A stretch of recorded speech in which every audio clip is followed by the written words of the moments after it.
할렐루야. 네, 반갑습니다. 오늘 날씨가 무척 덥죠? 네, 거의 여름 수준이네요. 그 정도로 덥습니다. 이럴 때일수록 우리가 또 건강을 잃지 않고 또 자기 관리를 잘 해야 될 것 같다는 생각이 듭니다. 더위에 너무 무리하지 마시고 하나님의 말씀과 함께 생활하는 저와 여러분 되시기를 부탁을 드리겠습니다. 오늘은 이사야 40장 1절부터 8절까지의 말씀을 가지고 우리 함께 하나님의 뜻이 무엇인지, 하나님께서 우리에게 부탁하시는 것이 무엇인지, 우리가 눈여겨봐야 할 것이 무엇인지, 우리가 집중해야 될 것이 무엇인지를 한번 살펴보도록 하겠습니다. 자, 오늘 이사야 40장 1절부터 8절까지의 말씀을 여러분들이 읽으셨는데요. 자, 한번 우리가 제목을 한번 붙여본다면, 제목을 한번 정해본다면 어떻게 정할 수 있을까요? 위로라는 말도 나오고, 또 뭡니까? 영원이라는 말도 나오고, 영광이라는 말도 나오네요. 그죠? 예. 우리가 한번 여기서 이 말씀을 우리가 읽어보면서 제목을 우리가 한번 정할 수 있을 텐데요. 저는 어떤 제목을 정했냐 하면, 하나님의 위로와 영광이라는 제목으로 여러분들과 말씀을 나누고 싶다. 하나님의 영원하신 위로와 하나님의 영원하신 영광을 주제로 해서, 제목으로 해서 말씀을 나누고 싶다. 이런 생각이 들었습니다. 또 그리고 말씀을 읽다 보니까 주의 말씀은 일시적인 것이 아니라 우리에게 영원하다. 네, 이렇게 제목을 한번 정해서 여러분들하고 말씀을 나눴으면 좋겠다 싶었습니다. 자, 하나님은 위로의 말씀을 그의 백성에게 전달하라고 말씀하십니다. 선지자에게 위로의 말을 그의 백성들에게, 누굽니까? 바로 우리죠. 그죠? 우리들에게, 주의 자녀들에게, 하나님의 말씀을 따르고자 하는, 하나님을 따르고자 하는 자들에게 전하라 라고 말씀하시죠. 이유가 무엇일까를 한번 생각해 봐야 됩니다. 위로. 예. 우리는 사실 정말 무서운, 정말 너무너무 무서운 학대 속에서 살고 있습니다. 네. 우린 또 그렇게 살아왔습니다. 당연한 것인 양 우리가 받아들이면서 하나님의 기준이 아닌 사람의 기준, 사람들의 기준, 아주 무서운 그런 기준들과 학대 속에서 우리는 살아왔죠. 그 가운데 하나님의 은혜가 있었습니까? 없었습니까? 있었죠. 그러니까 우리가 견뎌낼 수 있었고, 우리가 버텨낼 수 있었고, 우리가 이겨낼 수 있었던 것이죠. 여러분, 가장 상처가 될 때가 언제입니까? 진짜 내 마음을 몰라줄 때, 그리고 억울한 누명을 썼을 때, 억울한 일을 당했을 때, 가만히 있는데 공격받았을 때, 난 아무 뜻이 없는데 오해할 때 엄청 우리는 상처를 받습니다. 하지만 우리가 또 제일 위로가 될 때가 언제입니까? 인간적으로 위로가 될 때, 나를 헤아려 줄 때, 내 말에 공감해 줄 때, 또 우리가 감동을 받을 때, 또 하나님의 말씀으로 깨달음을 얻을 때, 그죠? 그리고 또 하나님의 말씀으로 내 마음이 굉장히 찔릴 때, 그럴 때 우리는 큰 위로를 받죠. 근데 무엇보다 사람의 위로보다 영원하신 하나님의 위로가 우리 안에 충만하기를 소원하고, 그것이 먼저라는 사실을 여러분들께서 너무나 잘 아실 겁니다. 왜 그렇습니까? 사람의 위로는 일시적이죠. 잠시입니다. 일시적이고 잠시고 한계가 있지만 하나님의 위로는 영원하기 때문이죠. 하나님은 뒤에서 뒷말하시지 않거든요. 그죠? 실컷 우리를 위로해 주는 척하면서 사람들은 또 뒤에서 뒷말해요. 그래서 사람을 우리가 100% 믿을 수가 없는 거죠. 하나님은 오늘 말씀하세요. 위로의 말씀을 우리들에게, 그의 백성들에게 전달하라라고 말씀하십니다. 이유가 무엇입니까? 성경에 분명히 나오죠. 그 이유는 죄악을 사함받을 때가 올 것이기 때문에. 나의 백성들을 위로해라. 우리 자녀들을 위로해라. 그 이유는 죄 사함을 받을 때가 반드시 오기 때문에. 우리의 죄 사함을 받을 때가 옵니다. 그리고 우리는 그분으로 인하여 죄 사함을 받았습니다. 자, 무슨 말입니까? 구약인데도 그리스도가 보입니까? 예. 예수 그리스도의 흔적이 보이세요? 자, 우리 누굴 믿어야 죄사함을 받죠? 예수. 그렇죠. 그분이 보내신 자를 믿어야 죄사함을 받습니다. 그죠? 그리스도의 흔적이 보입니까? 구약인데도 불구하고 그리스도가 등장하고 있는 모습이 보이실 거라고 봐요. 하나님은 그의 소리, 그의 사신, 그의 사자, 그의 선발대를 먼저 보내서 길을 평탄하게 만드신 후에 직접 이 땅에 오십니다. 죽음으로 뒤덮인 어둠의 땅에 오셔서 그의 백성들을 살려내실 것을 분명하게 말씀하십니다. 포로로 끌려가고 죽어가는 어둠의 이 세상 가운데 이 땅에 하나님께서 오셔서 그분이 오셔서 그의 백성들을, 죽어가는 그의 백성들을, 힘들어하는 그의 백성들을, 눈물 흘리고 있는 그의 백성들을 살려내실 것이라고 분명하게 말씀하고 있습니다. 그러면서 뭐라고 결말짓죠? 인간의 영광은 풀처럼 사라질 것이지만 인간의 자치, 인간의 발걸음, 인간의 모든 노력들은 풀처럼 사라질 것이지만, 시드는 꽃처럼 시들어 버릴 거지만 하나님의 약속은, 하나님의 말씀은 영원하다라고 말씀을 마무리하고 있죠.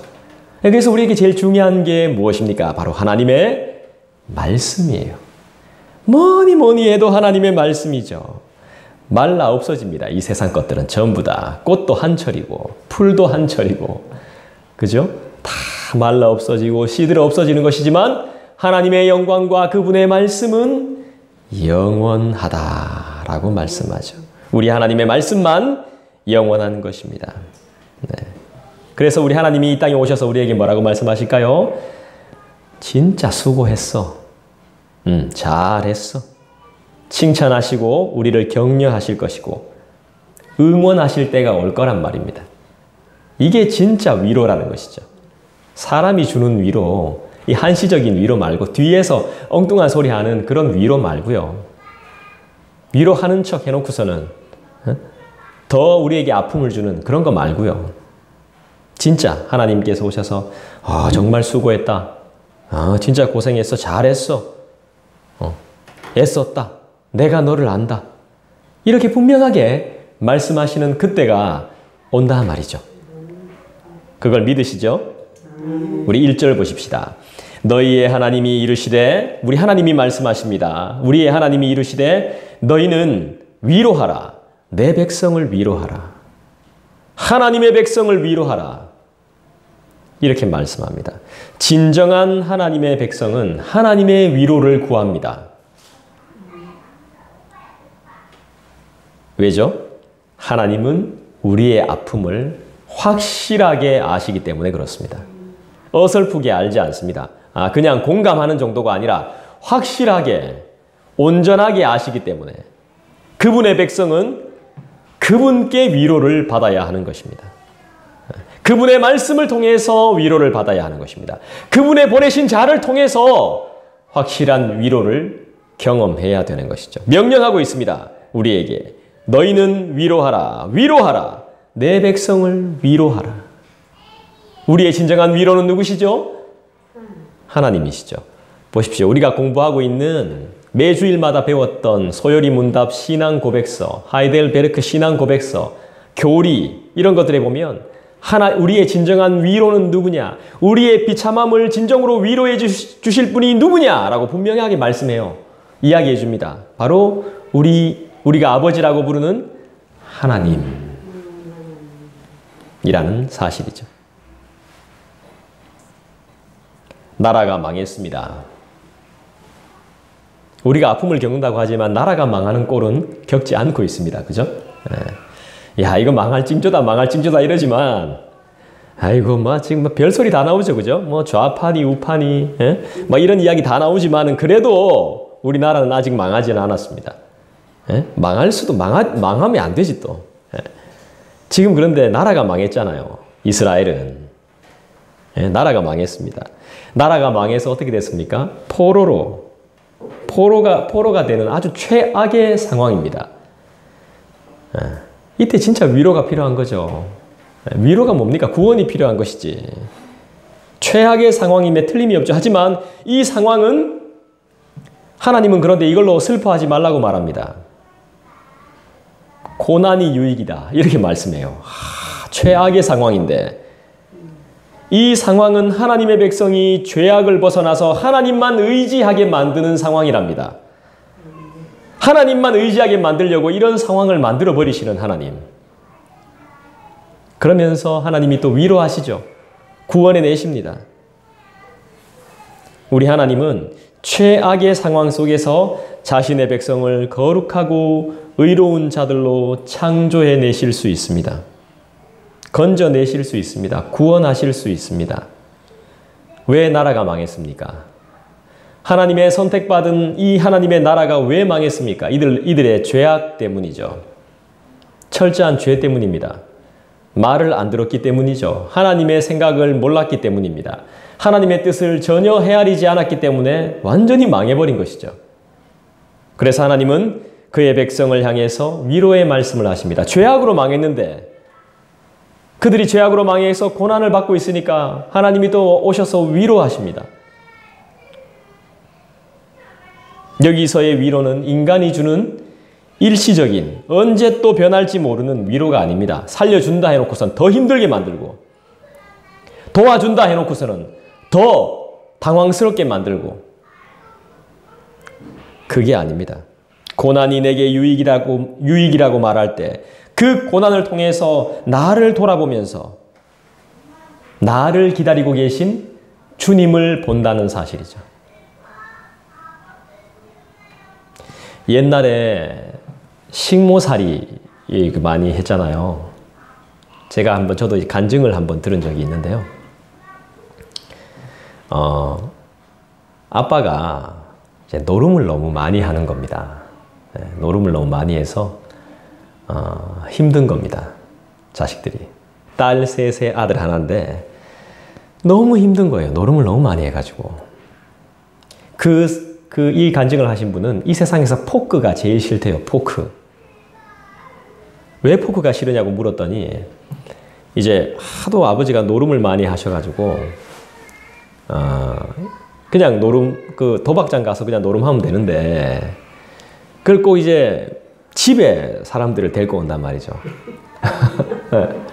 꼭 왜 그런지 모르겠습니다. 근데 이제 그 집이 단칸방이었답니다. 방 한 칸. 계속 이사를 다녔어요. 36번을 이사를 했답니다. 자기 인생에.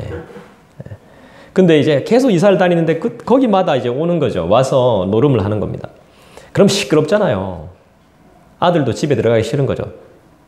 이제 누나들은 다 출가해서 제 집을 떠난 상황이고 이제 엄마하고 아들만 이렇게 있는데 구석에 책상이 있었대요. 조그만한 이제 좌식 책상, 옛날 책상.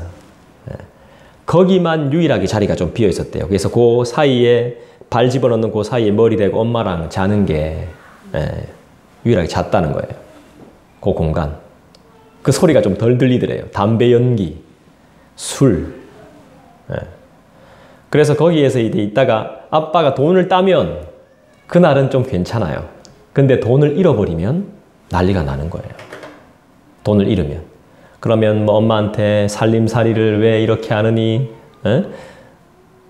애 교육을 왜 이렇게 하느니 막 잔소리 하다가 말 안 들으면 이제 도구를 드는 거죠. 집에 있는 숟가락이나 포크를 드는 겁니다. 그래서 엄마의 머리를 확 찍었다 하더라고요. 피가 질질질 몇 번이나 그래 엄마가 그런 모습을 많이 봤다 하더라고요. 그래서 너무 고통스러워서 집을 나왔어요. 이 남자아이가 집을 나와서 누나네 집에 찾아간 거예요. 그러면서 누나가 하는 이야기가 뭐냐 하면 얘야 집에 돌아가라. 네가 겪었던 건 아무것도 아니다. 네가 겪고 있는 지금 아픔은 아무것도 아니니까 가서 엄마 위로해드려라. 엄마 보호해드려라. 나는 어떤 걸 겪었냐 하면 우리 딸 셋은 아빠가 너무 도박이 심해서 그 돈 벌려고 우리 식모살이 보냈다 하더라고. 식모살이 보냈는데 식모하면 보통 뭐 합니까?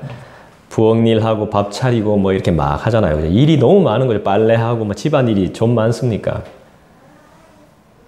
6학년 때 식모살이, 13살 때 식모살이를 했다 하더라고. 그래서 막 다 하고 이제 남은 밥 먹으려고 이제 딱 하는데 이제 해가 지는 거죠. 해가 지는 건지 해가 뜨는 건지 모르겠는데 하여튼 이제 밥 먹으려고 이제 그 해를 딱 보는데 엄마 얼굴이 딱 보이더래. 그 해에. 네. 떠오르는 해에. 뭐 지는 해인지 떠오르는 해인지 제가 확실히 기억이 안 나는데 그거 보면서 자기가 위로를 받았다는 거예요. 엄마 얼굴. 그 해가 엄마 얼굴 같더라는 거지. 나는 그렇게 견뎌냈다는 거예요. 그게 나의 유일한 위로였다는 거예요. 돌아가라고. 엄마한테 가서 아빠가 엄마 때리지 못하도록 네가 엄마 지켜주라고.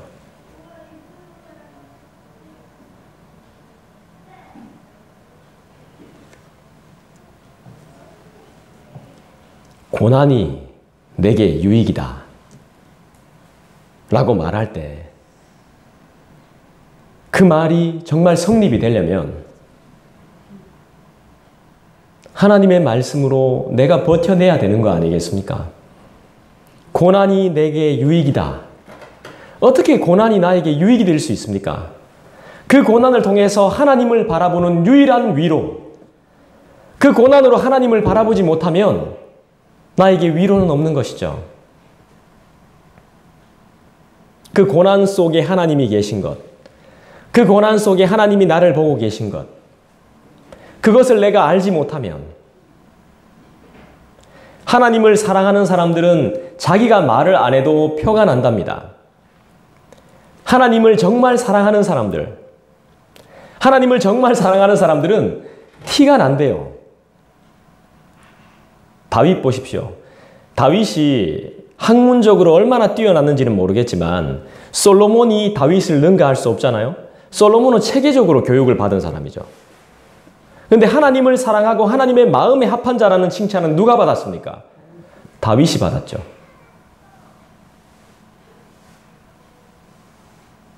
요즘은 이제 신앙교육이 참 중요해져서 신앙교육을 잘 시키는 교회를 정합니다. 우리 자녀들이 신앙교육을 잘 받을 수 있도록. 근데 그렇지 않습니다. 신앙교육은 가정에서부터 시작되는 겁니다. 가정에 있는 부모들이 하나님을 얼마나 사랑하는지. 아이들은요, 부모의 완전함을 기대하는 것이 아닙니다. 그들의 진실함을 보는 거예요. 부모가 계속 거짓말하고 자식들 속이는데 자녀들이 부모를 어떻게 믿을 수 있습니까? 다른 사람들 속이는 게 보이는데 어떻게 믿겠습니까? 저도 깨달아가는 거죠. 자녀들은 어차피 부모가 완전하다고 기대하지 않아요. 하지만 그 가운데 정말 진실한가, 하나님을 진실로 사랑하는가, 그것을 보는 거죠. 그게 안 되는데 아무리 좋은 교회 보내가지고 정말 농도 짙은 교육을 받아도 하나님을 사랑할 수 있겠습니까? 예수님의 제자들도 보십시오. 예수님하고 3년 동안 있으면서 그렇게 귀한 가르침을 몸소 받는데도 변화되지 않잖아요. 팔잖아요. 예수님 팔아버리잖아요. 사랑하는 사람은 티가 나게 돼 있고 독특해요. 하나님을 사랑하는 사람은 독특합니다.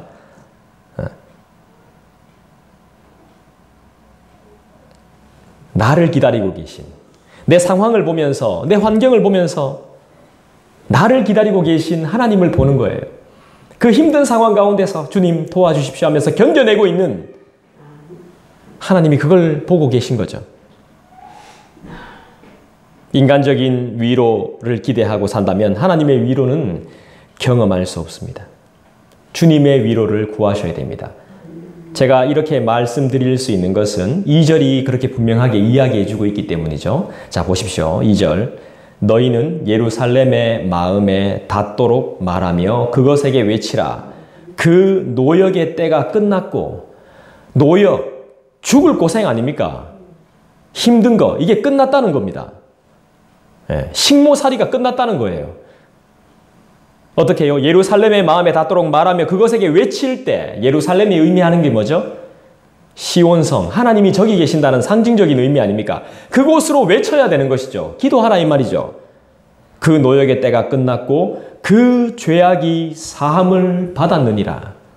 너희의 죄악이 사함을 받았느니라.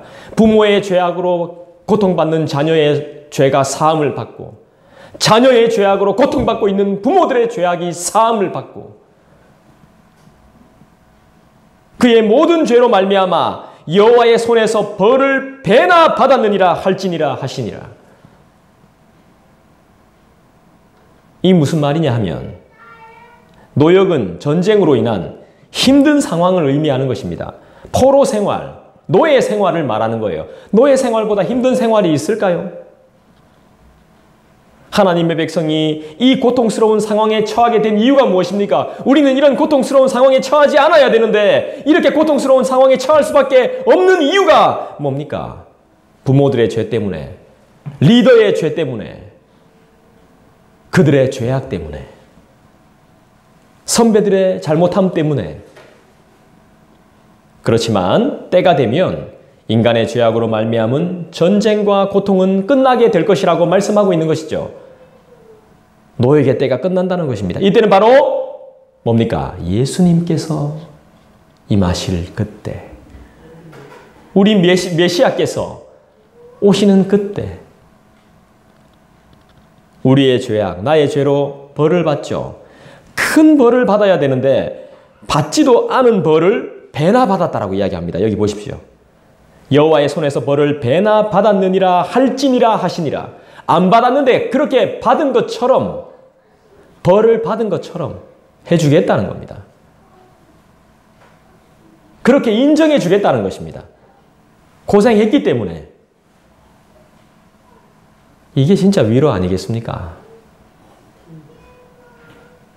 고생했다고 우리 하나님이 위로해 주십니다. 우리에게 누가 이렇게 큰 은혜를 베풀어 줄 수 있을까요? 하나님 외에는 없죠. 우리를 변화시키고, 하나님 외에 우리를 변화시키고, 우리를 안정시키고, 우리를 위로해 주실 다른 어떤 것도 존재하지 않다는 것을 기억하시기를 부탁을 드립니다. 3절 보겠습니다. 외치는 자의 소리여 이르되 너희는 광야에서 여호와의 길을 예비하라. 사막에서 우리 하나님의 대로를 평탄하게 하라. 외치는 자의 소리여. 고대에는 왕이 행차를 하면은 그에 앞서서 먼저 사람들을 보내가지고 다니면서 사람들을 나올 준비를 시키고 길을 예비했습니다. 세례 요한은 예수님이 오시기 전에 바로 이 선발대의 역할로 이 땅에 온 사람입니다. 심판의 땅, 죽음의 땅, 이걸 두 글자로 뭐라고 말합니까? 사막이죠, 사막. 사막에선 생물도 살 수 없고 사람도 살 수 없는 바로 죽음, 심판, 그죠? 그런 땅입니다. 물도 없습니다. 물인가 싶어서 가봤더니 다 헛것입니다. 신기루일 뿐이죠. 그곳에 누가 오십니까? 우리 주님이 오신단 말입니다. 여러분들 그 길을 예비하고 계십니까? 여러분 그 길을 예비하고 있어요? 준비하고 있습니까?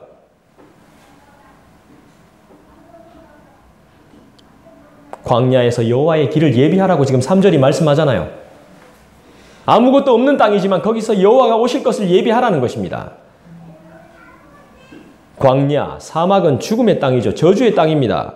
이곳에 하나님이 오실 길이 평탄하게 준비된다는 것은 저주받아 죽을 수밖에 없는 자들에게 하나님이 생명을 주시기 위해 그분을 보내신다는 사실이죠. 하나님이 직접 찾아오신다는 것이죠. 우리를 위로하실 하나님의 길을 예비하시기를 부탁합니다. 그리스도를 나의 구주로 다시 받아들이시고 나의 마음과 전생애를 드리시기를 부탁드립니다. 누구에게요? 그분께. 4절 보시죠. 골짜기마다 도두어지며 산마다 언덕마다 낮아지며 고르지 아니한 곳이 평탄하게 되며 험한 곳이 평지가 될 것이요. 우리 하나님이 하시는 일이죠. 같이 한번 읽어볼까요? 시작. 골짜기마다 도두어지며 산마다 언덕마다 낮아지며 고르지 아니한 곳이 평탄하게 되며 험한 곳이 평지가 될 것이요. 할렐루야. 험한 곳이 평지가 된답니다. 고르지 않은 곳이 고르게 된답니다. 이게 바로 하나님이 하시는 일이시죠. 왕의 행차, 하나님이 오시는 길을 방해하는 모든 것들이 다 평탄하게 됩니다. 다 없어집니다. 다 사라집니다. 왕이 행차하시니까. 하나님의 영광이 나타날 징조가 아니겠습니까? 그죠? 우리의 삶에 주의 은혜로 인하여 사절과 같은 역사가 일어나기를 간절히 소원해 봅니다. 사절은 하나님이 함께 하시는 자에게 나타날 징조입니다. 하나님이 함께 하시는 자에게, 하나님을 사랑하는 자에게 나타날 표징인 것입니다. 5절이 그걸 뒷받침해주고 있지 않습니까? 5절 한번 읽어볼까요? 여호와의 영광이 나타나고 모든 육체가 그것을 함께 보리라. 이는 여호와의 입이 말씀하셨느니라. 여호와께서 직접 말씀하셨기 때문에 반드시 나타나게 된다는 것입니다. 하나님이 분명하게 말씀하셨기 때문에 절대로 부인할 수 없는 것입니다. 예수님이 성육신에서 인간들한테 오십니다. 인간들 사이에 오시죠. 인간의 모습으로 오십니다. 하나님의 영광을 보여주시는 것으로 예언되고 있습니다. 하나님이 직접 말씀하셨기 때문에 반드시 성취됩니다. 이 하나님이 약속이죠. 이 언약이죠. 언약 백성이죠. 우리는. 이 약속처럼 예수님은 세상에 오셔서 모든 인간의 죄악을 해결하시고 이미 해결하셨습니다. 우리가 그것을 믿지 못할 뿐이지 이미 해결하셨어요. 여호와의 말씀대로 다, 우리 하나님의 말씀대로 다 성취가 되었습니다. 또 성취되고 있습니다. 6절 보시겠습니다. 말하는 자의 소리여 이르되 외치라. 대답하되 내가 무엇이라 외치리이까 하니 이르되 모든 육체는 풀이요 그의 모든 아름다움은 들의 꽃과 같으니. 인간뿐만이 아니라 인간이 만들어내는 모든 아름다운 산물들, 모든 것들은 일시적인 것에 불과하다는 것이죠. 한시적인 것들에 불과하다는 것입니다. 그래서 인간에게서는 어떠한 구원의 가능성도 볼 수가 없는 것입니다. 영원하지 않기 때문에 그런 영원한 것을 기대할 수가 없는 것이죠. 영원하신 하나님만이 이 역사와 상황에 관계없이 그의 구원의 약속을 이루어 가심을 믿습니다. 하나님을 믿으라는 것이죠. 다른 것을 의지하지 말고 하나님을 더욱더, 영원하신 하나님을 더욱더 의지하라는 것입니다. 7절 보겠습니다. 같이 읽을까요? 시작. 풀은 마르고 꽃이 시듬은 여호와의 기운이 그 위에 붐이라. 이 백성은 실로 풀이로다. 우리 하나님은 어떤 분이십니까? 7절을 통해서 우리가 볼 수 있는 하나님은 어떤 분이십니까? 악한 것들은 여호와의 기운이 한번 불어닥치면 끝입니다. 농사 잘 지은 그런 이렇게 농산물들 보십시오. 이게 사막의 기운이 있잖아요. 뜨거운 것들이 한번 훅 불고 지나가 버리면 그 농사 완전 망치는 겁니다. 마찬가지로 하나님께서 여호와의 기운이 확 불어닥치면 7절의 말씀처럼 죄악 위에 한번 불어닥쳐 버리면 그것들은 끝장나는 겁니다. 이제 완전.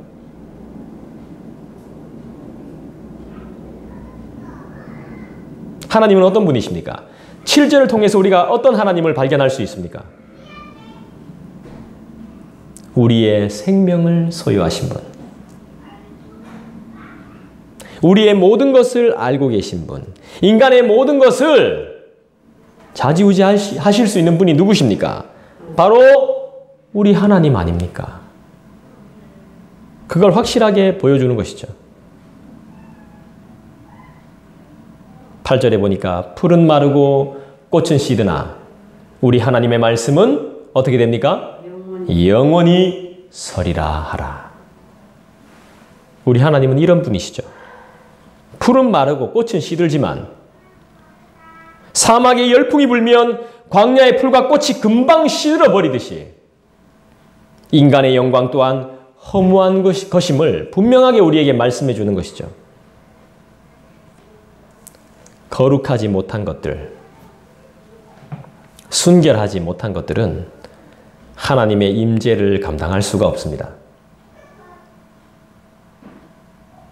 하나님의 영광, 그분의 살아계심을 믿지 않으면, 하나님을 거부하면 결국 마른 풀이 됩니다. 그분의 영광을 거부하면, 살아계신 그분을 거부하면 진정으로 그분 자체, 그분이 주시는 것, 그분의 성품 말고 그분 자체를 거부하면 시드는 꽃이 되고 맙니다. 그걸 오늘 말씀을 통해서 우리에게 분명히 알려주고 계신 것이죠. 말씀을 맺습니다.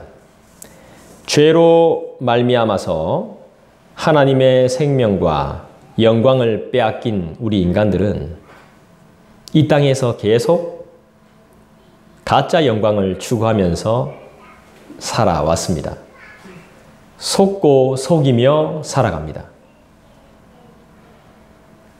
눈에 보이는 것, 먹고 사는 문제에 붙들려 살고 있습니다. 그리고 쾌락을 쫓으며 살아갑니다. 그래서 믿음이 없는 사람은 세상의 부유함을 보면 막 흔들립니다. 믿음이 없는 사람들은 나보다 더 잘 나가는 사람을 보면, 잘 사는 사람들을 보면 막 흔들려요. 힘들어합니다. 세상의 영광을 보면 믿음을 놓고 싶습니다. 막 흔들립니다. 내 믿음이 막 흔들립니다. 시대마다 힘과 명성을 가진 영웅들이 나타나서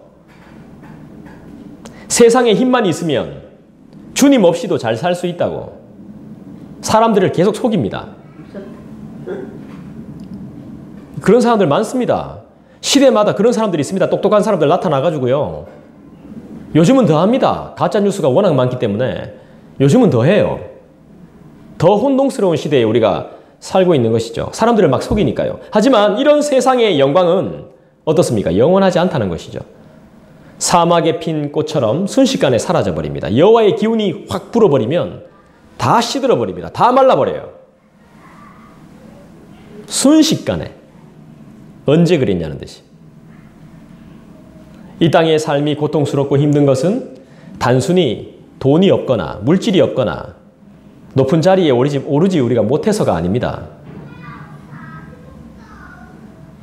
뭘까요? 죄의 문제를 해결받지 못했기 때문이죠. 아직까지도 내 안에 있는 죄의 문제를 해결하지 못했기 때문에.